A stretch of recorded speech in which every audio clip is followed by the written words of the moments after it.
Hi everyone, welcome back to our series on the Korean news. Today we're going to be continuing where we left off last time. 고객님이 강경하게 플라스틱 컵을 요구하는 분이 계세요.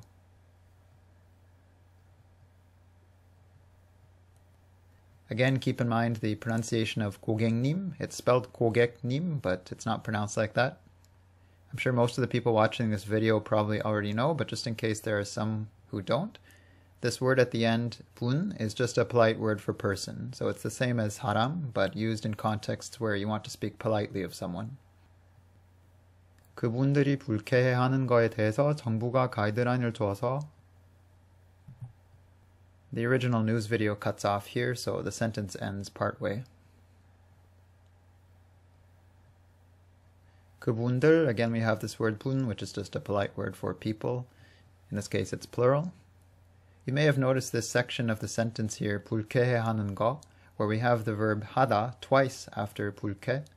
This is quite a commonly used structure, and it's used with words like 불쾌하다, which in this case, 불쾌하다 on its own, it means something is unpleasant, but if you want to use it in an active sense to say that people find something unpleasant, or they feel unpleasantly about something, then you add an extra verb 하다 after it.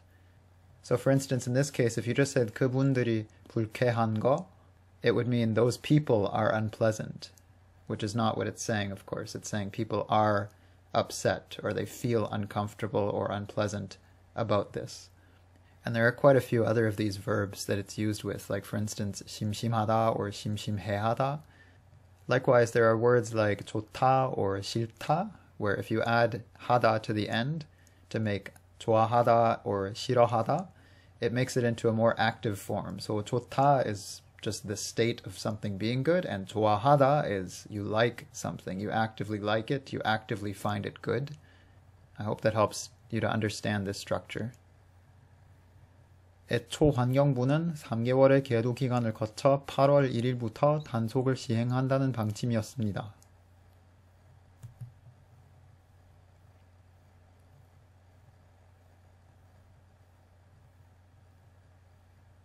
I've translated this word 계도 기간 as grace period, which it basically means, but the literal meaning is something more like enlightenment period or edification period. It's a period you're giving people to become familiar or edified about something, to educate them.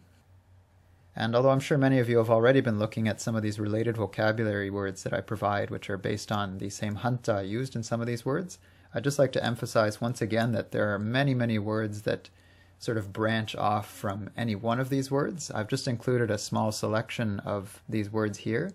Hopefully you'll recognize a few of them, and maybe you can even associate some of them with these words to help you remember them more easily.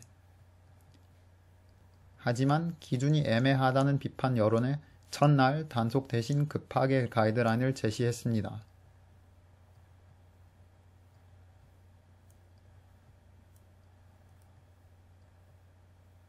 We have another one of these words that's pronounced differently from the way it's spelt, 첫날, and this one is quite frequently used. Many of you probably already know it or have seen it, so this one's also good to remember that it's pronounced differently, 첫날. It just sounds like two N's. And one quick remark about the 에 here attached to 여론. Just as in English we can say in response to something or following something. In the expression, for instance, in response to something, where in English we would use to, this is basically the equivalent. So in this case it's just saying in response to public opinion or public criticism. So I would just like to close the video today with a brief comment on the series so far. There may be a lot of words and perhaps even grammatical structures that are unfamiliar to you, but I hope that the color coding is helping with breaking down the sentences and understanding how they're put together. And regarding the vocabulary, I know it can be very daunting to be confronted with a lot of new words at once, so if that is the case, if a lot of these words are unfamiliar, as I've mentioned in a previous video, don't feel obliged to learn all these words at once or to try to cram them. Just pick out a few here and there that you feel might be useful.